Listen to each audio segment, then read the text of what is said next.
Apêndice. Um guia para a leitura devocional. Amas tu a Deus como Ele ama a ti? Então digere em minha alma toda essa meditação.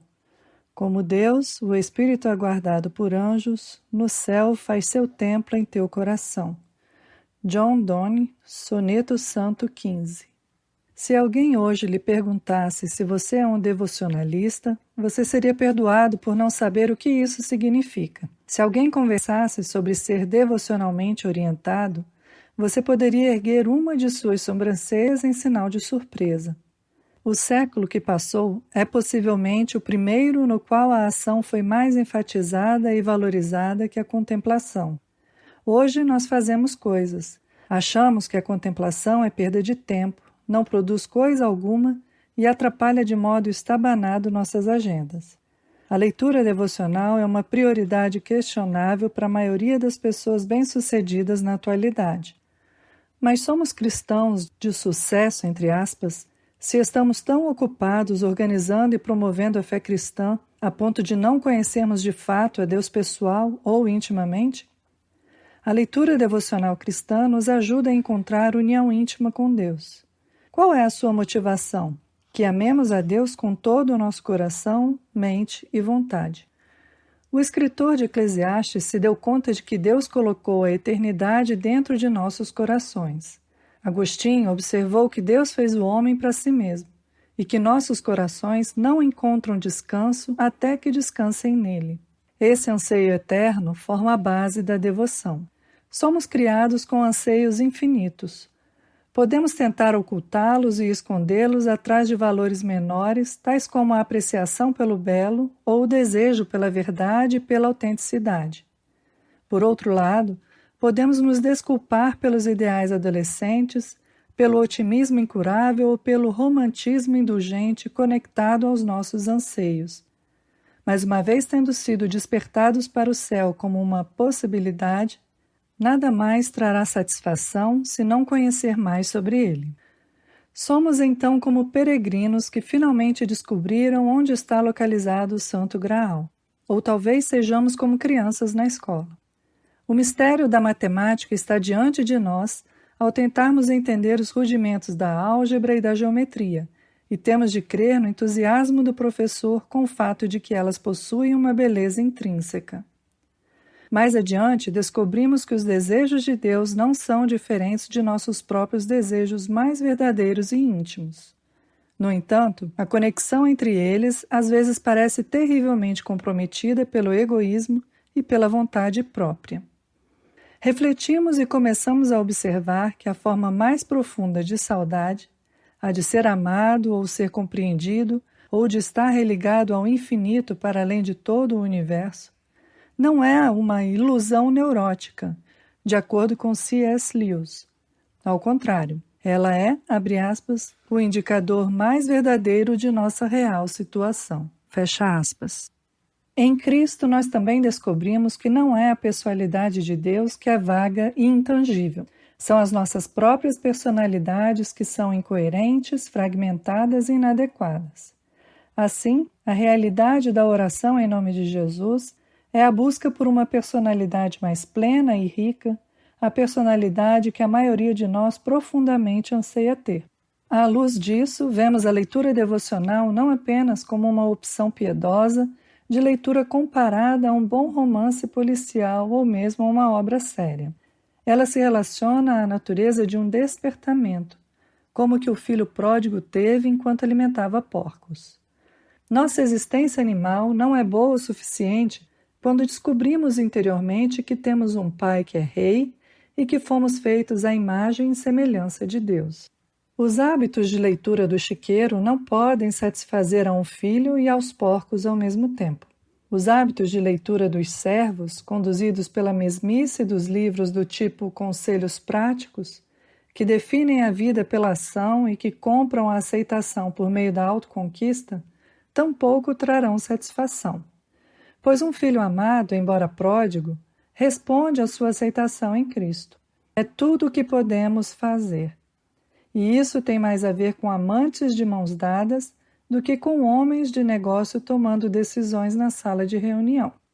Nós de fato percebemos que a vida consiste em um número de despertamentos progressivos.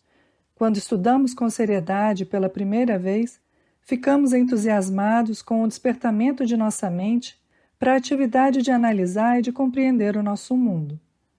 Nós despertamos de novo na experiência de assumir a responsabilidade de nossas vidas quando temos de decidir sobre atitudes e opções de importância. Despertamos também quando agimos em meio ao sofrimento. A dor é um grande despertador para as realidades que outrora estavam adormecidas em nossas vidas. Mas é o despertamento para o amor de Deus que transcende todas as outras formas de consciência humana. Hoje, vivemos o grande perigo de politizar a nossa fé, organizá-la ao extremo e transformá-la em uma ideologia fria. Precisamos mais uma vez nos aquietar e ver a Deus. E então começaremos novamente a viver mais como um filho de Deus do que como um empreendedor diante dos homens. Emoções profundas serão revividas. Memórias começarão a ser curadas. A imaginação será redirecionada. E muitas e novas possibilidades se abrirão a partir dos becos sem saída das ruas, para nos mostrar paisagens de amor e alegria que nunca imaginamos poder visualizar. A esperança sucederá ao desespero. A amizade substituirá a alienação. Acordaremos de manhã e descobriremos que estamos verdadeiramente livres para nos apaixonar por Deus. Podemos então começar a compreender aquilo que João Calvino quis dizer quando chamou a fé de um firme reconhecimento da benevolência de Deus, que está selado no coração. A afirmação de Calvino fez lembrar o coração inflamado de muitos homens na história. Jeremias, os discípulos no caminho de Emaús, Agostinho, Jonathan Edwards. É assim que Deus instila a percepção de que estamos na comunhão dos santos e simplesmente compartilhando aquilo que muitos outros antes de nós já experimentaram com grande alegria. Nós também, como eles, agora percebemos que o céu é o nosso horizonte afinal.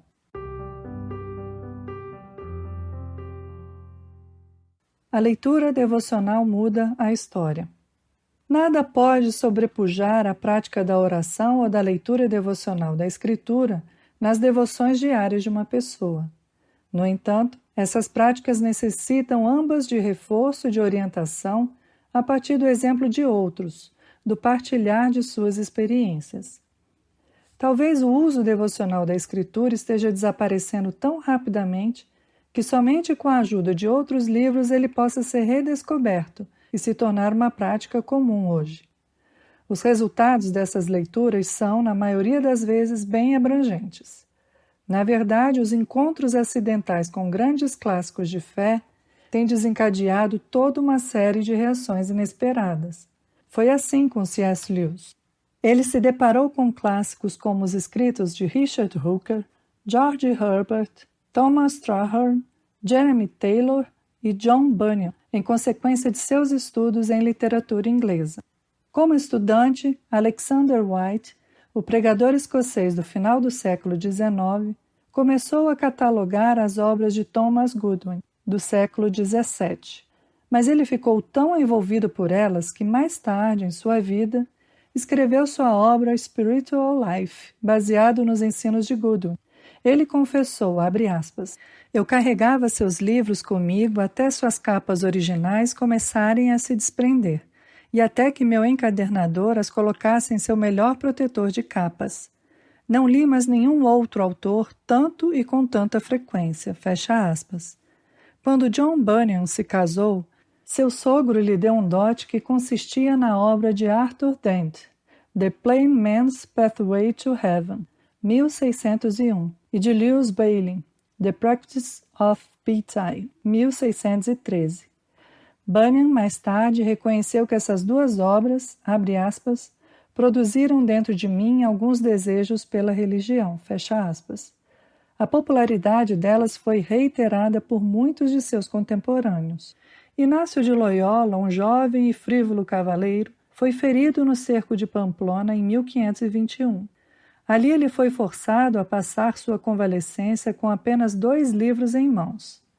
Life of Jesus Christ, de Ludolf Carthusian, e Flower of the Saints, de Jacobine Varagine. Essas obras deixaram uma impressão sobre ele que produziu uma mudança radical em sua vida. Amigos cristãos apresentaram deliberadamente a Agostinho a obra Vida de Antônio, de Atanásio. Ela não impactou Agostinho de imediato, embora seus amigos continuassem a dizer-lhe como em Treves, na Gália, um oficial do Estado, abre aspas, a leu, maravilhou-se com ela e foi incendiado por ela, fecha aspas. Enquanto o oficial a lia, começou a pensar em como poderia abraçar uma vida monástica no deserto egípcio. Ele pensou em abrir mão de seu trabalho para servir, abre aspas, a ti, Deus, somente, e o mundo passou a não fazer mais parte de sua mente, enquanto lia, e em seu coração, que agora batia em seu próprio ritmo, ele por fim caiu em prantos, viu o caminho melhor e decidiu por ele, fecha aspas. Agostinho acrescenta um comentário sobre o resultado de ter lido um exemplo como o de Antônio. Esse homem e sua companhia foram levados a edificar, abre aspas, uma torre espiritual ao único custo que é adequado, o custo de deixar tudo e seguir a ti, fecha aspas. A influência dos autores místicos sobre Martinho Lutero foi fartamente documentada. Ele leu em profundidade os sermões de Johannes Stoller, 1515-1516, e editou o Tratado Anônimo Místico que intitulou de Teologia Alemã, 1516-1518. Quando defendeu as 95 teses, em 1518, ele confessou que havia mais boa teologia nos sermões de Toller, abre aspas, teologia pura e sólida, fecha aspas, do que em todas as outras obras do escolasticismo. Acerca de teologia alemã, ele declarou que, abre aspas, somente a Bíblia e Agostinho o haviam ensinado mais sobre Deus, Cristo, o homem e todas as coisas. Fecha aspas. Às vezes, os escritos dos místicos podem prolongar as lutas no sentido de se conhecer a Deus pessoalmente. Os leitores ficaram então entretidos em seus exercícios e percepções espirituais, ao invés de se encontrarem com o próprio Deus. Esse foi o caso de John Wesley. Com sua mãe, ele aprendera sobre obras devocionais, especialmente quando foi para Oxford pela primeira vez como estudante. Ele achou os estudos ali, abre aspas, uma interrupção ociosa e inútil de estudos proveitosos, horrível e intensamente superficial, fecha aspas.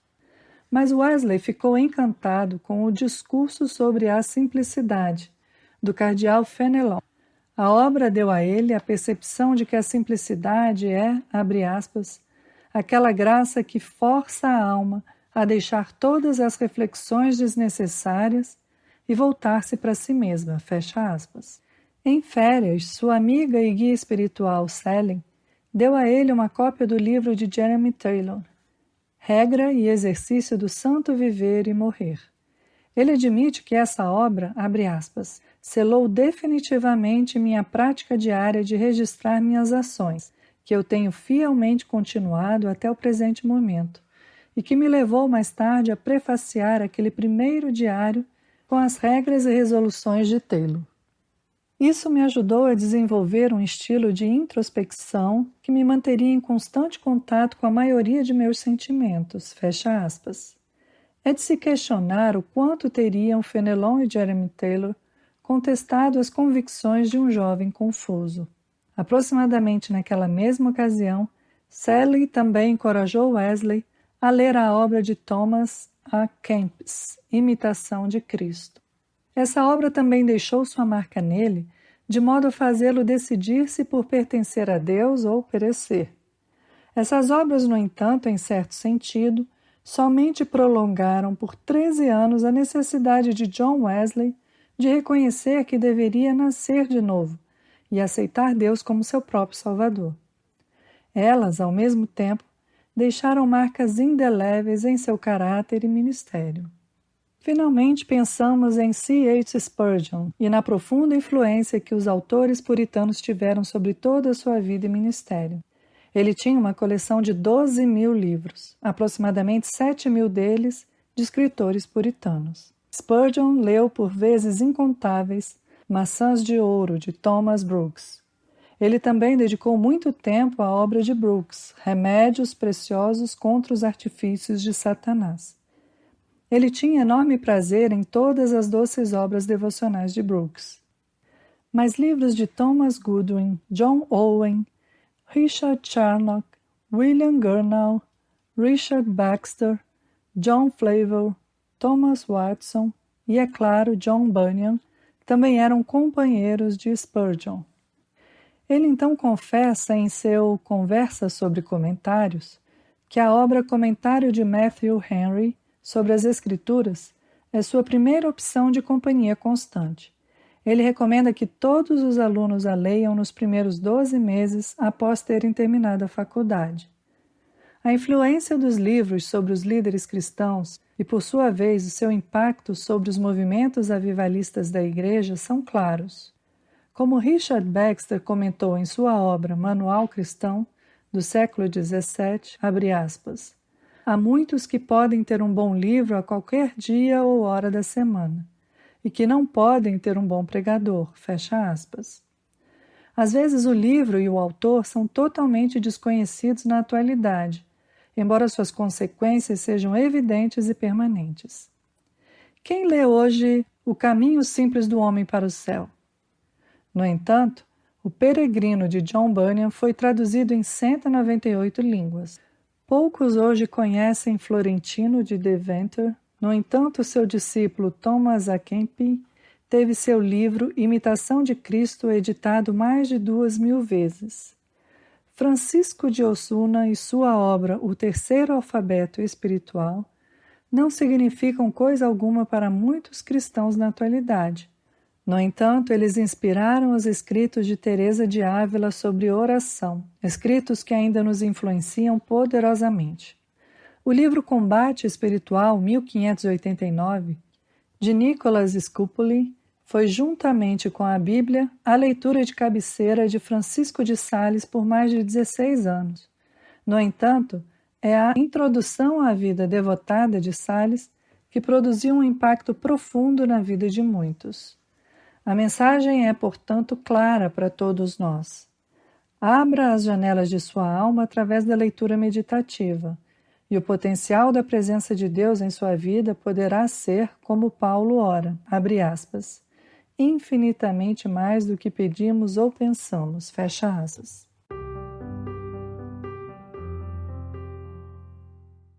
Não há leitores inocentes. Não existe algo como, abre aspas, apenas leitura, fecha aspas. A leitura é também um instrumento de nossas emoções e do nosso espírito, de nossas motivações e de nossos objetivos.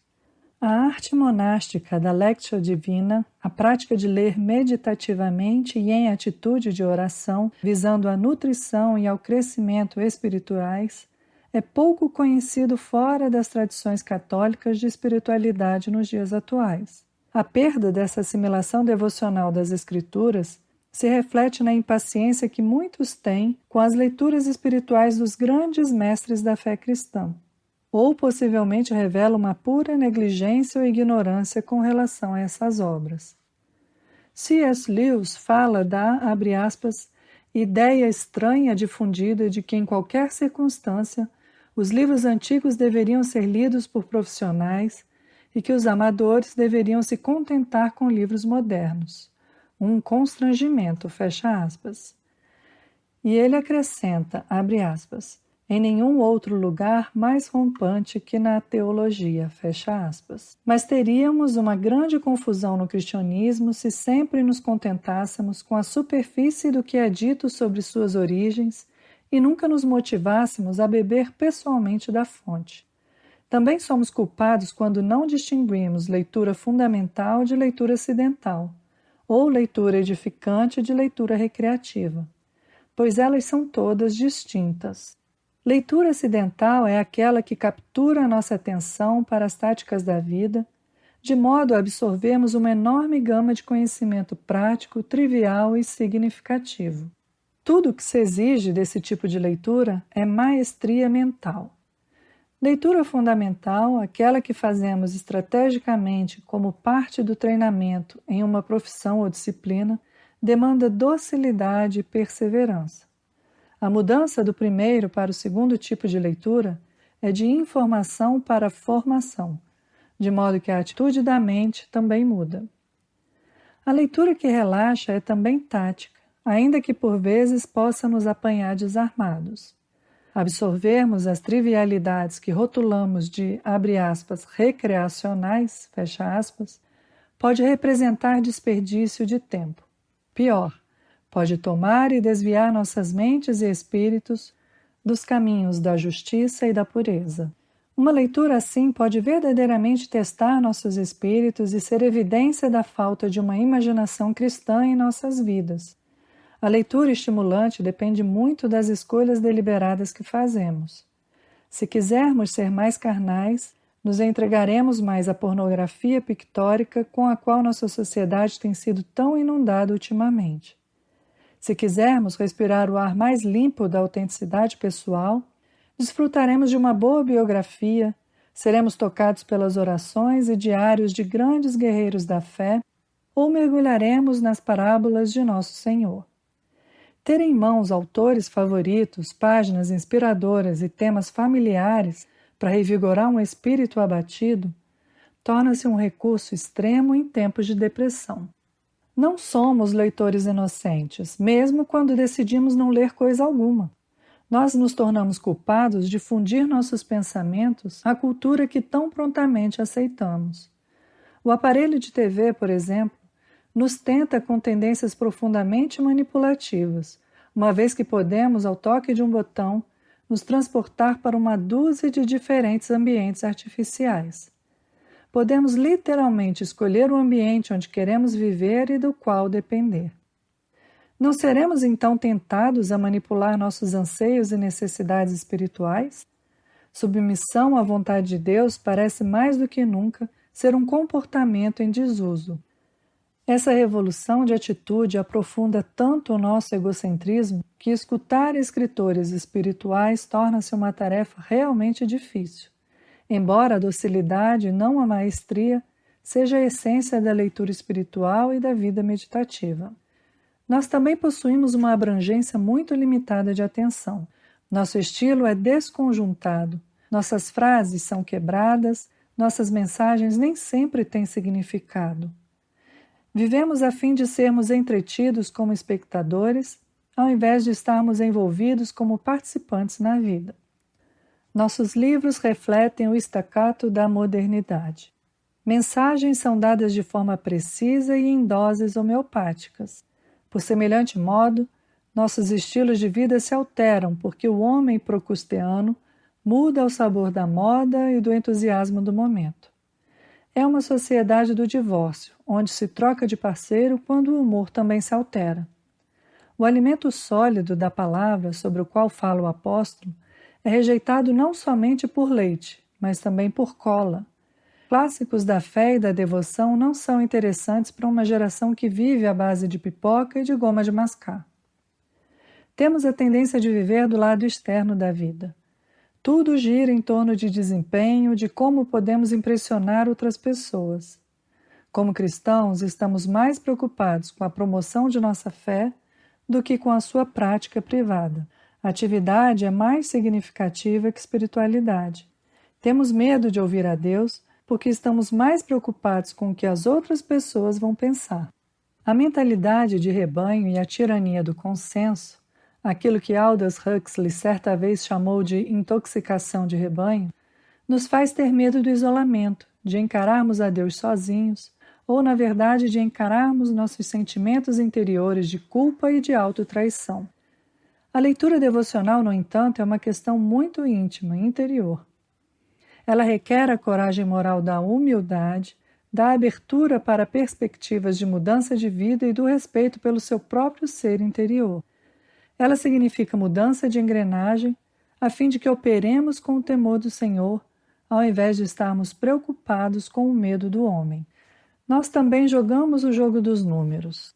Todo mundo está fazendo isso? Exclamamos. Como então eu poderia, ou deveria, ser o único a destoar? Em resposta, Kierkegaard nos pediria que deliberássemos, abre aspas, Você agora vive de modo a estar consciente de si mesmo como indivíduo? Fecha aspas. Acima de tudo, você percebe o mais íntimo dos relacionamentos, a saber, aquele no qual você, como indivíduo, está relacionado a si mesmo diante de Deus? Na natureza parece haver um enorme desperdício de luz do sol, de plantas, de animais menores e maiores na grande cadeia alimentar de nossos ecossistemas. Na violência do homem contra seus companheiros, fruto de sua insensibilidade, os números parecem ainda não fazer nenhuma diferença. Em nossa desobediência à voz da consciência, nossos hábitos pessoais de leitura, nossa vida de oração e a falta de progresso espiritual também parecem não fazer diferença, se observarmos o cristianismo como uma multidão. Mas Deus não julga como julga a multidão. Ao contrário, como Pai, Ele sabe de cada pardal que cai. Cada fio de cabelo de nossa cabeça é contado por Ele. Abre aspas. Na eternidade você procurará em vão pela multidão. Na eternidade você também será esquecido pela multidão. Fecha aspas. Isso é aterrorizante, a menos que nos preparemos para a eternidade, nos encontrando com Deus agora, com constância e desejo. A leitura devocional nos ajuda, então, a termos uma consciência eterna, não uma consciência de rebanho. A consciência do homem diante de seu Criador e minha diante de meu Salvador. Kierkegaard acrescenta, abre aspas, na eternidade, há câmaras suficientes de modo que cada um possa ser colocado sozinho em uma prisão solitária, ou a câmara abençoada da salvação, fecha aspas. Estaria então minha leitura espiritual e sua reflexão ajudando-me a ver a mim mesmo no lugar, na vontade e no amor de Deus? O verdadeiro individualismo não está seguindo a moda, mas seguindo a Deus.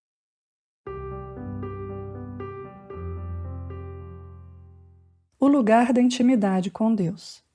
Não é coincidência o fato de que o tema seguir a Deus, para os israelitas no Êxodo, fosse uma experiência no deserto. O nosso deserto não é normalmente o Saara ou o Gobi, ou mesmo o grande interior australiano. Nosso deserto é o espaço para refletirmos sobre nossos sonhos desfeitos. A alienação que nenhum toque pode conectar, até mesmo entre pessoas que se amam. A incerteza sem rastros acerca do amanhã. E a experiência da escuridão interior. Ali, Deus nos chama para si, não a partir de nossa utilidade, mas a partir de nós mesmos. Quando dizemos sim para Deus, Ele então nos leva para o deserto. Não há direções definidas, nada sistemático, nenhuma proposta concreta, nenhum projeto mirabolante, nenhuma oportunidade promissora. Há somente a promessa do não ter medo de ser. É a entrega total, é a docilidade, qualquer que seja o custo. É a divina companhia, a despeito das consequências. Carlos Carreto reconheceu que o grande presente que o deserto dá é a oração. O deserto é o lugar do silêncio diante de Deus, onde a quietude faz com que o coração perceba sua presença mais próxima que a nossa própria respiração. Nesse silêncio de concentração, escutamos a Deus falando através de sua palavra. O silêncio é desinteressante sem a palavra, mas a palavra perde seu poder criativo sem o silêncio do deserto. A experiência do deserto não é apenas um ambiente para o estoicismo. Ela é o lugar da intimidade com Deus. Ela necessita de um recolhimento silencioso, ao menos temporariamente, do mundo, dos homens, para se estar a sós com Deus. Ele é um tabernáculo reflexivo, onde é possível ver coisas à luz da eternidade e, portanto, em suas verdadeiras proporções. Ele é a remoção da agitação, do alvoroço e da velocidade, para que as coisas sejam vistas na quietude. Ele é onde nós silenciamos nossas paixões e relaxamos nossas tensões. Assim como alguém que vagueia no deserto, nós aprendemos a descobrir o oásis onde a busca não é mais necessária. Ali nós descansamos, nos refrescamos e renovamos. A vida do deserto tem um modo de reduzir as necessidades àquilo que é realmente essencial, como água, alimento e abrigo. No deserto, a sós com Deus, descobrimos que Ele é suficiente para satisfazer todas as necessidades. Nossa única necessidade restante é simplesmente a de precisarmos mais dele. De todas as lições que o deserto ensina, nenhuma é maior do que encontrar a intimidade de Deus.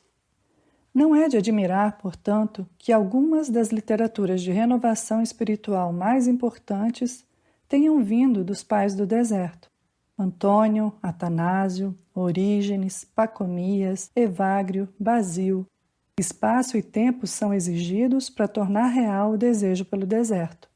O tempo silencioso é um espaço em branco para a piedade matinal ou é o espaço mais importante em nossas vidas diárias. Nossa leitura de cabeceira é outro tempo para nossas devocionais. Determinados momentos durante o dia dão veracidade à devoção espiritual. Emocionalmente também, nossas experiências de deserto não são apenas espaços que Deus deveria ser convidado a preencher. Elas são lembretes daquilo que Ele realmente quer ocupar em nossas vidas. Na verdade, o nosso recolhimento é o espaço no qual estamos conscientes de nossa necessidade dele. A literatura devocional nos auxiliará a ver qual espaço, de um universo sempre em expansão, sua presença deve preencher. A medida através da qual observamos progresso espiritual é a nossa crescente necessidade de Deus. Não se trata de fraqueza, mas do segredo de nossa maior força. No entanto, uma jornada para dentro do deserto requer um guia, no caso de nos perdermos. Precisamos de direcionamento a fim de não sucumbirmos diante de sua sequidão de desencorajamento e de derrota. Do mesmo modo, nossa jornada espiritual necessita de um guia. Temos o Espírito Santo como nosso guia supremo, mas a sua presença depende também da condição de que não o entristeçamos nem o extingamos. Nós, portanto, temos os conselheiros, exemplos inspiradores e as experiências espirituais do povo de Deus para nos ajudar no direcionamento. A história da Igreja é a materialização da comunhão dos santos, cuja fé somos exortados a seguir. A superficialidade de grande parte da vida cristã contemporânea é a sua modernidade. Nós necessitamos de todos os 20 séculos de vida de devoção para ajudar-nos a nos tornarmos mais dedicados a Cristo no início do século XXI. Aprendamos a desfrutar da comunhão dos santos, revivendo suas vidas, repensando seus pensamentos e reexpressando o ardor e o fervor de seus desejos por Deus. Quando ficamos desanimados, esses exemplos do passado nos mostram que, quando ideais cristãos são verdadeiramente testados, eles produzem um fruto muito rico. Seus escritos devocionais podem revitalizar nossas formalidades sem vida. Assim como ossos secos nos lixos dos desertos podem ser revitalizados na visão de Ezequiel. Em outra metáfora, Paulo fala da nuvem de testemunhos que torcem pelo atleta na corrida. Obras devocionais fazem exatamente isso. Elas nos encorajam a seguir até a linha de chegada.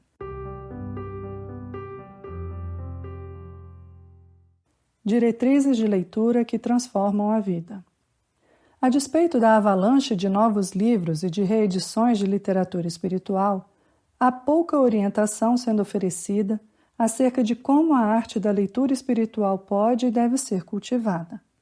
Já mencionamos que a arte da leitura devocional não é exegética, nem informacional, nem literária em sua ênfase. A leitura espiritual é essencialmente formativa da alma diante de Deus. Precisamos, portanto, lê-la de tal modo que ela nos ajude a estarmos inspirados e afinados com Deus no homem interior, pois é a escrita que nos coloca em sintonia com o céu e molda o nosso caráter em Cristo. 1. A leitura espiritual requer uma ênfase primária no uso devocional da Escritura. Não permita que o primeiro entusiasmo gerado pelo contato com a literatura devocional o distraia da prioridade que você ainda deve dar ao estudo da Bíblia e à meditação. Lembre-se de que as Escrituras são o cânon da devoção do povo de Deus. Eles viam unicamente as Escrituras como a revelação final dos propósitos de Deus para o homem. Eles viam as Escrituras como guiadas pelo Espírito Santo. No entanto, o que é necessário ser resgatado ou significativamente revisado nos exercícios espirituais de muitos cristãos é como usar e meditar na Bíblia devocionalmente. Pois desde a Reforma temos tido a tendência de nivelar a interpretação da Escritura no processo histórico crítico. Queremos vê-la como cremos que o texto tenha sido originalmente escrito pelo autor. O monge estudioso medieval havia, no entanto, de maneira muito mais rica, como a seguinte rima hermenêutica resume seu quádruplo significado. Abre aspas. A letra nos mostra aquilo que Deus e os nossos pais fizeram. A alegoria nos mostra onde a fé está oculta. O significado moral nos dá regras da vida cotidiana. A analogia nos mostra onde encerramos nossa luta. Fecha aspas. Embora não procuremos sistematicamente por esses 4 níveis em cada versículo da Escritura, no entanto, o sentido literal ou simples do texto, conforme cremos que seja, requer também o uso do simbolismo para nos lembrar de seus mistérios. O uso da aplicação moral para o cristão individual é também requerido, bem como a percepção das realidades transcendentes da escatologia que estão ocultas no texto. Esse tipo de tratamento é mais bem observado no Saltério, que sempre foi o mais popular livro da Bíblia nas leituras litúrgicas da Igreja. 2. A arte da leitura devocional é menos uma questão de técnica e mais uma questão de atitude do coração. Observar as pressões e obstáculos de nossa cultura que negam e esterilizam os valores da leitura devocional é como desenvolver um sexto sentido. É um processo semelhante a desenvolver discernimento e desejos espirituais. É claramente diferente da curiosidade por mais informação ou do desafio intelectual de dominar a compreensão racional. A atitude se altera de um desejo por informação para uma disposição de ser reformado e um desejo de ser transformado. O mandamento na criação, para termos domínio sobre a terra por meio do imago Dei, é superado quando nos mudamos para o mandamento, na redenção, para sermos conformes à imagem de Cristo. Isso envolve uma nova maneira de conhecer com uma mentalidade diferente. A leitura informacional é mais uma busca por perguntas e respostas. A leitura devocional se concentra nas questões básicas da vida diante de Deus. A primeira busca transparência e entendimento. A segunda diz respeito a conviver satisfatoriamente com os mistérios em apreciação e adoração. Novamente, a leitura informacional é mais dialética e comparativa. A lógica é importante, mas a leitura devocional é mais dócil e receptiva. A leitura informacional tende a ser detalhista. Os dados são dissecados por meio de análise, a fim de aumentar a possibilidade do aprendizado de novas coisas em novas disposições. A leitura devocional, por sua vez, é caracterizada pela disposição de deixar toda a iniciativa nas mãos de Deus, recordar e refletir acerca daquilo que Deus já fez e estar unido com Ele de maneira viva e dinâmica. É como o capitão da embarcação convidando o piloto para assumir o comando. Por esse motivo, a leitura devocional é muito mais pessoal e envolve autoentrega, docilidade e uma disposição de mudar o curso através de resoluções profundas e por meio de disciplinas interiores. A manutenção de um diário espiritual pode começar a sinalizar as mudanças de atitude e os desejos diante de Deus. Uma leitura devocional assim, que encoraje as mudanças de caráter, pode se deparar com batalhas espirituais acirradas e lutas emocionais profundas. Ela exigirá mansidão de espírito para evitar viagens de culpa, sustentar a alegria de espírito e evitar a rigidez exacerbada consigo mesmo. Ela exigirá paciência e uma visão ampla do controle de Cristo sobre nossas vidas. 3. A leitura devocional tem mais o caráter de um despertamento espiritual do sono cultural que o de melhora de atitudes existentes. Nós, de boa vontade, dormimos dentro de nossa cultura, até viajarmos para o exterior e nos surpreendermos com um modo diferente de viver e de se comportar de outras sociedades. O apóstolo destaca que precisamos despertar espiritualmente de nossas conformidades culturais, mentalidade e atitudes que compartilhamos com o mundo ao nosso redor. Precisamos viver para Deus com frescor e honestidade. 1 Tessalonicenses 5:6. Isso, na maioria das vezes, requer um quebrantamento renovado de espírito, um novo ou aprofundado senso de pecado ou uma profunda reavaliação de nossas prioridades. Começamos então a descobrir dois cristãos que podem partilhar da mesma ortodoxia doutrinária e, no entanto, têm atitudes de espírito profundamente distintas. Muito desgaste e confusão no seio da igreja na atualidade demandam discernimento de atitude entre cristãos para evitar aquilo que Bonhoeffer chamou de graça barata e exercitar a verdadeira devoção diante de Deus. Podemos precisar, então, viajar para fora, assim como fizeram os pais do deserto quando deixaram as cidades dos homens.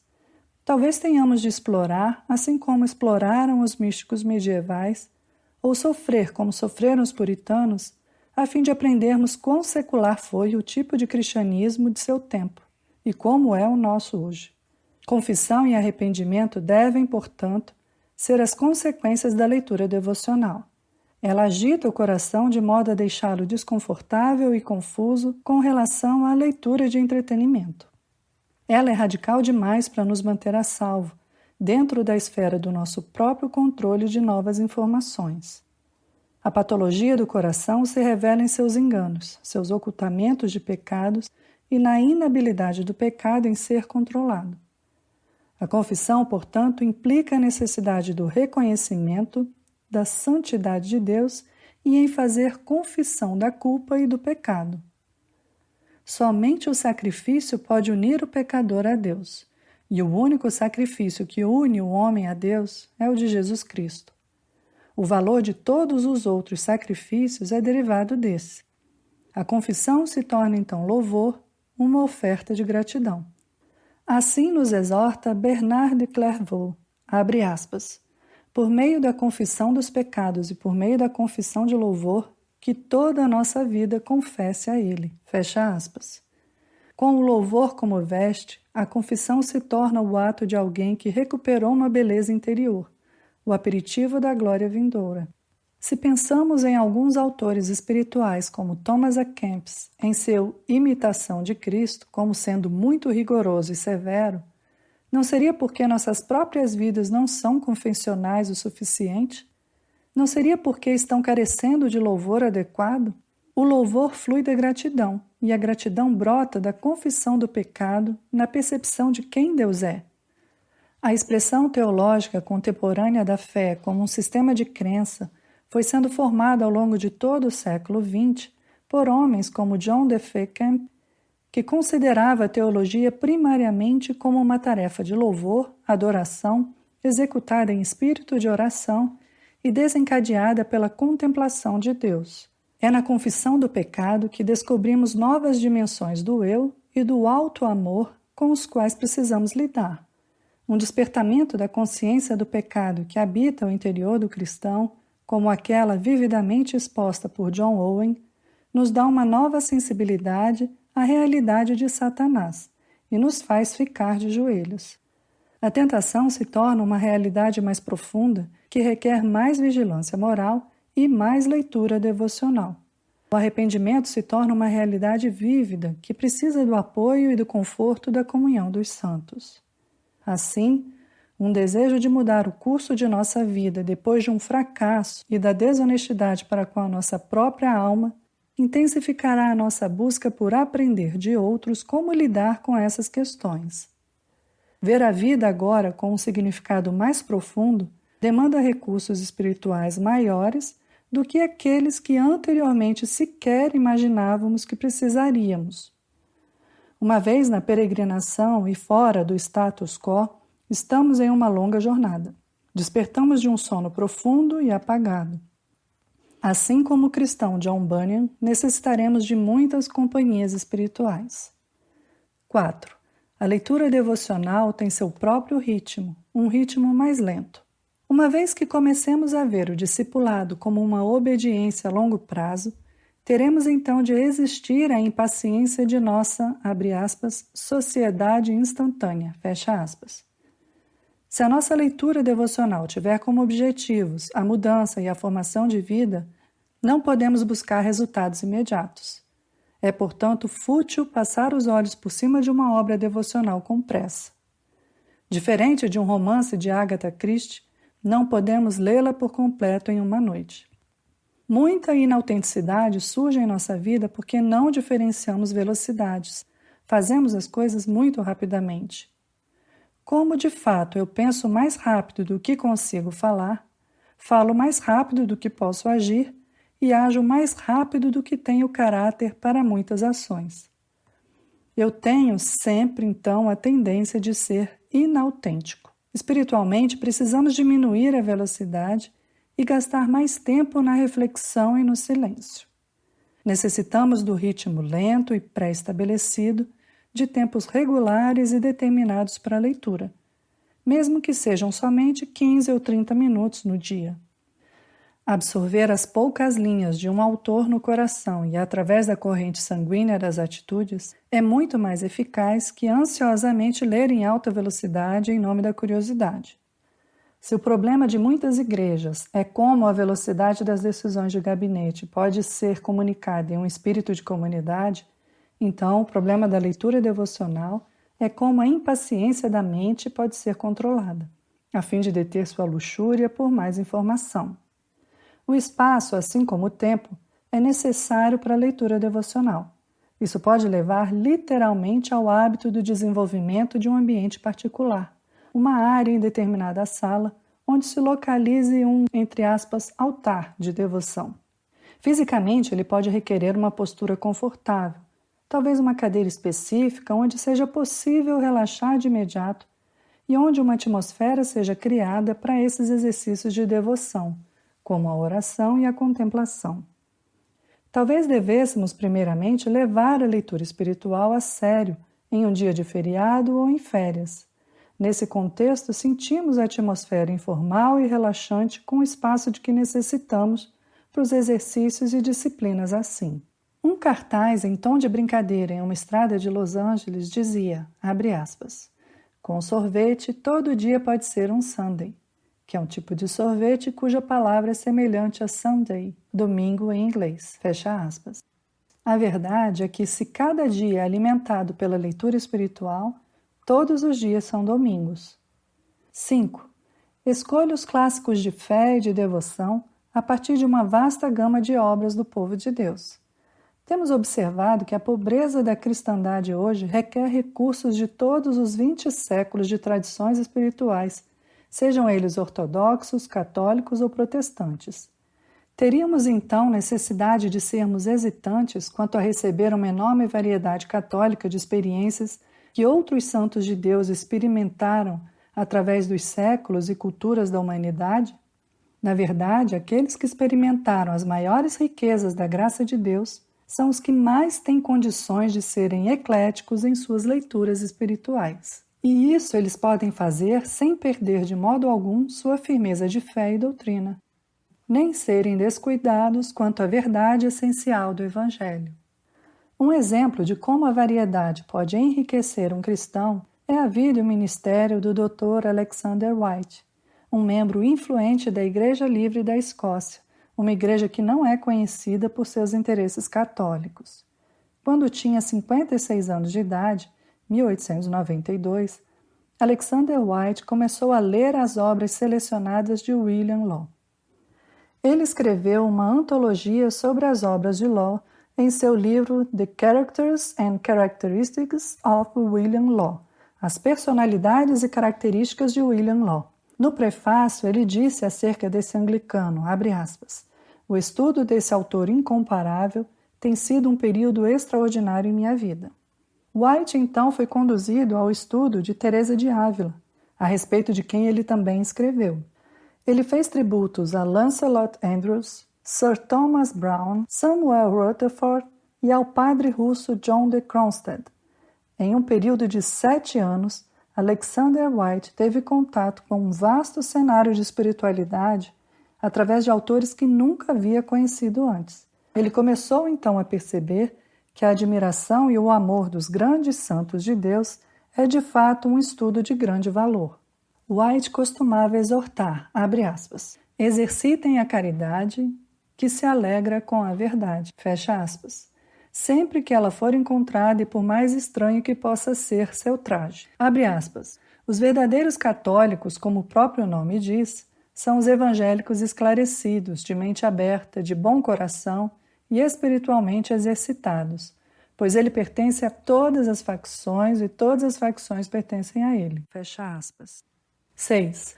Cultivem amizades espirituais com amigos de alma, a fim de que possam mutuamente ser beneficiados por um grupo de estudo ou por um programa de leitura compartilhado. Um grupo assim pode se encontrar a cada 2 ou 4 semanas para ouvir e discutir livros lidos sucessivamente por membros do grupo. Em princípio, uma leitura como essa pode diversificar desafios espirituais profundos e gerar todo um novo sentido de percepção de realidades. Trata-se de uma reação comum questionar se alguém está perdendo o equilíbrio ou mesmo ficando louco por ter convicções e anseios como esses. Pois assim como a recuperação de uma doença grave, a ameaça da morte ou uma experiência de profundo quebrantamento pode abrir novas portas de percepção, o novo desafio de ler místicos cristãos pode produzir o mesmo. É, portanto, muito importante estar sendo encorajado e conduzido sabiamente por aqueles que são mais experientes. Além disso, reações divergentes podem dar um sentido de proporção ou impressões parciais corretas. O alvo comum de crescer em Cristo, argumenta o apóstolo Paulo, é alcançar uma maturidade corporativa. Veja Efésios 4, 13 e 14. Disse o autor do século XII, Elred de Rivaux, em Spiritual Friendship, amizade espiritual, abre aspas, um amigo espiritual é aquele que é leal e tem as motivações certas, a discrição e a paciência para ajudar seu amigo a conhecer melhor a Deus. Uma vez que as possibilidades de enganar a mim mesmo são infinitas, eu necessito de um guia espiritual para me manter honesto. Além disso, o amor de Deus é efetivamente desenvolvido somente quando meu amigo me ajuda a sair de mim mesmo e me mostra como posso entrar em um círculo mais amplo de percepções, onde posso ser mais honesto comigo mesmo. Desse modo, revelação e honestidade podem dar forma ao companheirismo espiritual. A vida espiritual se baseia na revelação, a revelação de Cristo que continuamente nos chama, no poder do Espírito Santo, para um relacionamento com Ele. Ela se baseia na honestidade. Honestidade com respeito àquilo que existe para ser observado e considerado. O companheirismo espiritual é um processo de nutrição e de confrontação, quando ambos são auxiliados pela leitura e pela descoberta da literatura devocional juntos. Um verdadeiro amigo em Cristo irá me acordar, me ajudar a crescer e aprofundar minha consciência acerca de Deus. Pois o amor de Deus é mediado por relacionamentos humanos, por aqueles que se importam comigo, me encorajam e desejam que minhas afeições se tornem centradas em Deus. Na verdade, diz Elred, Deus é a amizade, de modo que a amizade com aqueles que têm a mente voltada para a espiritualidade me levará em direção à piedade. Talvez poucos de nós hoje levemos a amizade espiritual tão a sério. 7. Reconheça que as leituras espirituais lidam com obstáculos que o desanimam, distraem ou dissuadem, para que você não persista em sua leitura. Na maioria das vezes, nós não estamos discernindo o suficiente para enxergar ou questionar por que um livro pode não capturar imediatamente a nossa atenção ou por que nos parece tão irrelevante. Isso pode ser causado pelo nosso próprio desânimo ou pelo nosso estado espiritual, conforme já descrito anteriormente. O desânimo pode mostrar sua carranca, mesmo quando há sinais claros de que estamos sendo abençoados. Aquilo que os pais do deserto chamam de assídia, tédio, inércia ou depressão podem também ser a nossa aflição, quando somos tentados a crer que não estamos fazendo nenhum progresso espiritual. Também podemos nos distrair com a leitura dos pais porque nunca aprendemos a viver de um livro. O livro tem representado somente entretenimento. Depois de um passeio casual pelos programas na TV, a leitura concentrada talvez seja uma disciplina nova. Ou talvez nunca tenhamos vivenciado a experiência da surpresa e da admiração na presença de Deus, tal como a que algumas leituras espirituais irão nos incitar. Essa atitude pode, portanto, necessitar de desenvolvimento antes que possamos apreciar alguns mestres espirituais. Também podemos ser dissuadidos de ir a fundo nos clássicos espirituais por causa de sua estrutura cultural e teológica limitada pelo tempo. Por exemplo, os níveis quádruplos de exegese utilizados na Idade Média para interpretar a Escritura necessitam de alguma compreensão e de afinidade antes que os sermões de Bernard de Clairvaux possam significar muito para nós hoje. Místicos medievais ingleses, tais como o autor anônimo de A Nuvem do Desconhecido, Richard Hole, Marjorie Kemp, Walter Hilton ou outros, tornam-se de difícil leitura para nós quando insistem em que coloquemos de lado todo o pensamento humano em nossa contemplação de Deus. Eles argumentam que é o amor e não a razão que nos dá o verdadeiro entendimento. Eles falam em, entre aspas, discrição, em determinado ponto espiritual de graça, humildade, contrição e profunda contemplação de Deus que é verdadeiramente requerido. Mesmo a leitura posterior, tal como a dos puritanos, pode nos confundir por causa de seu estilo latinizado ou sua precisão em tabular títulos e subtítulos maiores e menores. É fácil entender seu apelido de precisos, pelo modo de como frequentemente categorizavam ponto após ponto. É por essa razão, relacionada à mudança de vocabulários, loquacidade, mudanças de estilo, etc., que assumimos reescrever em uma linguagem mais contemporânea alguns desses clássicos, uma tarefa que muitos outros editores estão agora assumindo. Assim, restam poucas desculpas hoje ao leitor moderno para classificar esse material como ininteligível ou impreciso. É bem verdade, no entanto, que o imaginário literário dessas obras seja frequentemente o de uma cultura antiga.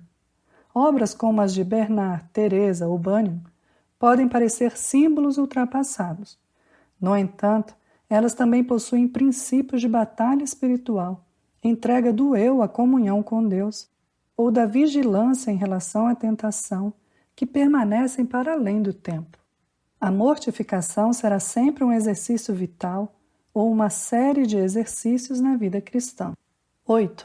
Busque em sua leitura um equilíbrio entre os escritos modernos e os antigos.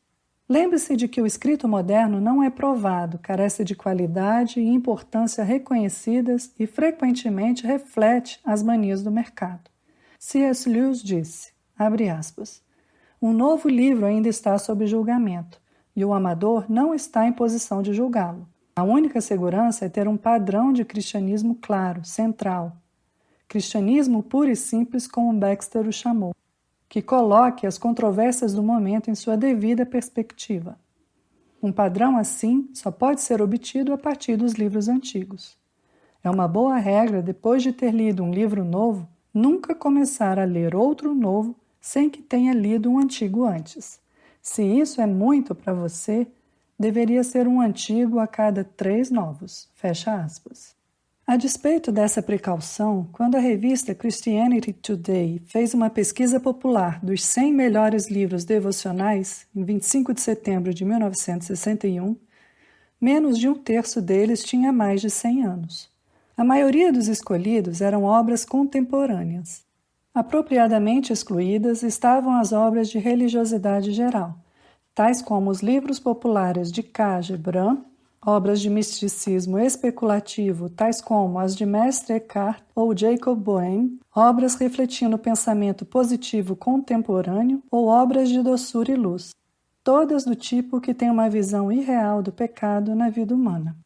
Ao mesmo tempo, muitos de nós sentimos a necessidade do ingresso em uma experiência espiritual mais profunda por meio do uso de escritores modernos, que abrem caminho a fim de seguir para além da mente moderna e secular e de volta às verdades eternas do cristianismo. O próprio C.S. Lewis necessitou da sanidade e do humor de G.K. Chesterton e da imaginação cristã de George MacDonald para alimentá-lo simbolicamente. Ele pôde então se reportar à obra de Boécio sobre a consolação da filosofia, que deu a Lewis uma firme consciência da solidez da eternidade, que era mais que tempo sem medida. Mas é característica da literatura que molda a vida o fato de que poucos autores sejam capazes de produzir isso em nós. Lewis nos asseguraria, portanto, assim como tantos outros têm experimentado, que ler de tudo pode produzir pouco efeito em profundidade, embora nos torne pessoas muito informadas. Para muitos, hoje, o livro de Michel Coist, Orações da Vida, tem revolucionado suas vidas de oração e trazido vida e humanidade às suas devoções. Eu fui primeiramente impactado pelo desafio de pureza de coração e desejar uma coisa só, de Søren Kierkegaard. Ele é demolidor no que tange ao relacionamento com o Todo-Poderoso. P.T. Forsyth, em Alma em Oração, nos lembra que, abre aspas, o pior pecado é a falta de oração, fecha aspas. Oswald Chambers, em Tudo para Ele, tem estimulado muitos à busca espiritual. Ao mesmo tempo, nenhum livro devocional, passado ou presente, pode fazer qualquer coisa decisiva se não estivermos já buscando uma vida espiritual mais profunda e preparados para recebê-la. Assim como há salmos para todos os estados de humor e necessidades da vida, também deveria haver um equilíbrio em nossas leituras. Às vezes, tudo de que necessitamos é leitura teológica sólida, como as Institutas de Calvino. Outras vezes, a celebração de séculos de Thomas Traherne ou os poemas de templo de George Herbert são mais apropriados. João da Cruz combina alguns dos melhores textos da literatura espanhola com expressões do mais intenso sofrimento e fervor por Deus em Noite Escura da Alma. Os hinos de John e Charles Wesley, ou o Diário de George Whitefield, ou as Cartas de Fenelon, ou o Pensamentos de Pascal, abrangem as mais variadas expressões da alma diante de Deus. A diversidade acrescenta equilíbrio à nossa dieta espiritual. 9. Acrescente à sua leitura espiritual a manutenção de um diário ou de um caderno de reflexões. Os puritanos costumavam argumentar que, assim como o capitão de uma embarcação mantinha seus registros, ou o médico anotava seus casos, ou um negociante controlava a sua contabilidade, os cristãos, do mesmo modo, devem manter registros de Deus, diários e curtos. Na verdade, a partir dessa tradição de manter um diário, nós temos alguns dos maiores tesouros da literatura espiritual. Pensamos em Graça Abundante para o Maior dos Pecadores, de John Bunyan, Memórias de David Brainerd, nos diários Quaker de homens como George Fox e John Woolman, nos diários de John Wesley e George Whitefield. Seus exemplos ainda nos encorajam não apenas a registrar sucessos espirituais, mas também a observar a bondade de Deus em nossos fracassos, depressões e restaurações. Eles também nos estimulam a considerar as pequenas coisas que podem parecer triviais e sem importância, e que, no entanto, são também mantidas sob o cuidado atencioso de Deus. Do mesmo modo, haverá ocasiões em que a nossa aridez de espírito poderá sugerir que o nosso estudo e a nossa meditação devocionais são despropositados e inúteis. Nessas horas, o registro fiel e continuado, preservado como um trabalho de amor, se mostrará como algo oferecido para a honra de Deus em todas as circunstâncias. Escrever é também um exercício útil e reflexivo. Ajuda-nos a esclarecer os pensamentos quando nossas emoções estão confusas ou inativas. Ajuda-nos a manter as coisas dignas de nota e edificantes. Os frutos da nossa meditação também são preservados quando pensamentos maravilhosos poderiam muito facilmente se evaporar de novo. Para alguns, manter um diário parece um exercício muito árduo e grandioso. Outros jamais irão adquirir esse hábito. No entanto, suas autobiografias espirituais são ainda vitais para eles, pois foram ensinados a ver cada evento que acontece, desde a sua conversão, como algo significativo. Em alguns círculos, isso pode gerar uma ênfase doentia em uma experiência definitiva que determina o passado, o presente e o futuro, de tal modo que nenhum progresso espiritual é feito subsequentemente.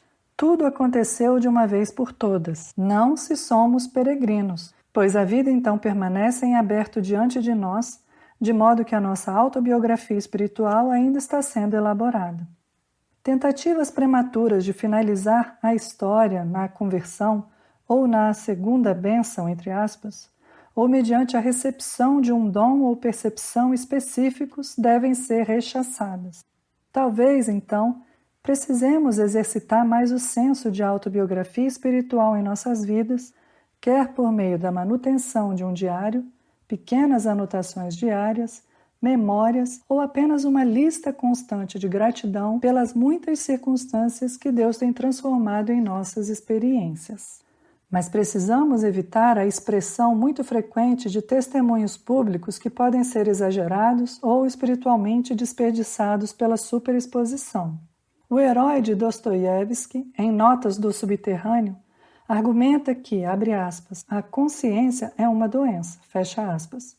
O culto à autorrealização dessa geração eu é certamente uma praga mortal entre nós hoje. Talvez o resgate da autobiografia nos ajude, pois toda a autobiografia é uma busca por um padrão significativo para a vida, e todas essas buscas estão fadadas à futilidade sem a referência de nosso Criador e Redentor.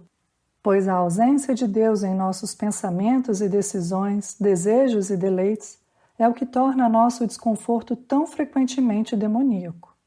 A manutenção de um diário juntamente com a nossa leitura devocional nos ajudará a fazer de nossa leitura uma dieta regular. Será também uma forma de autodirecionamento no cultivo da consciência, de um conhecimento de Deus ao invés de um conhecimento próprio.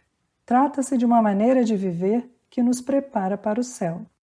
O bispo Joseph Hall, que registrou muitas de suas meditações, nos lembra que reflexões assim registradas são, abre aspas, a atividade espiritual do cristão, pois assim como não é possível viver sem um coração, do mesmo modo não é possível ser dedicado a Deus sem meditação, fecha aspas. O registro das meditações nos lembrará constantemente da longa jornada da alma diante de Deus.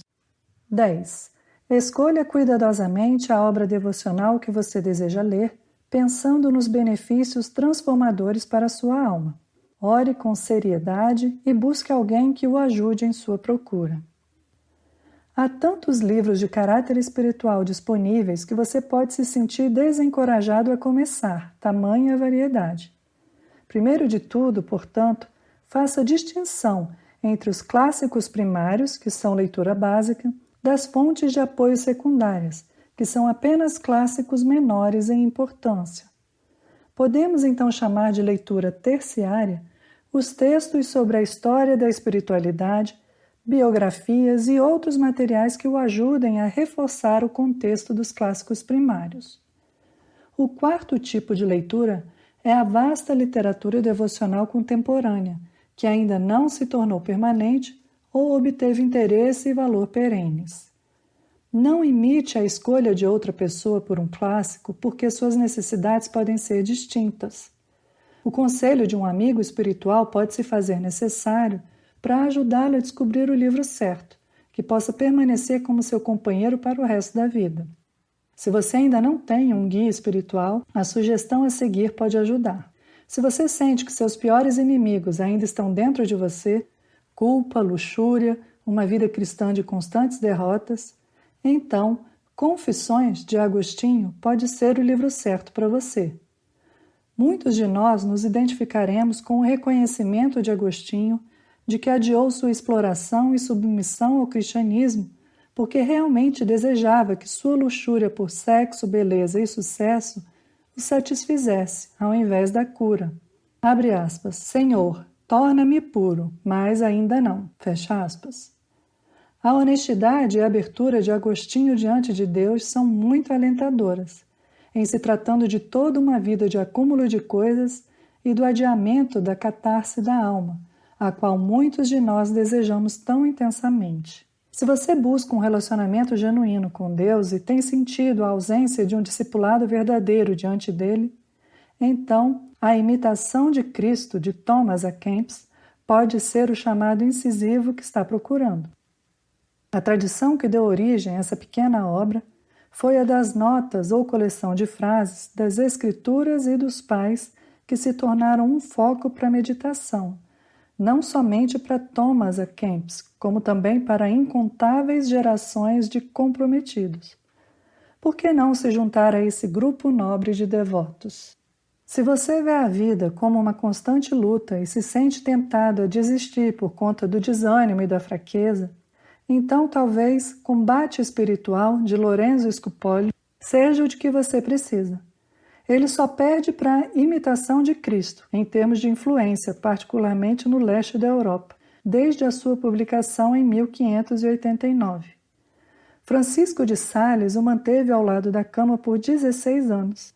Abre aspas, o livro de ouro, querido, fecha aspas, que lia todos os dias.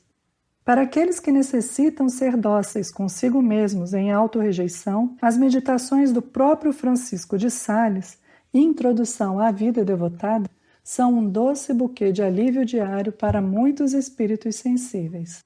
Apaixonar-se por Deus parece algo temerário para muitos cristãos. Talvez seja possível viver essa experiência lendo o clássico de Jean-Pierre de Caussade, Abandono à Providência Divina.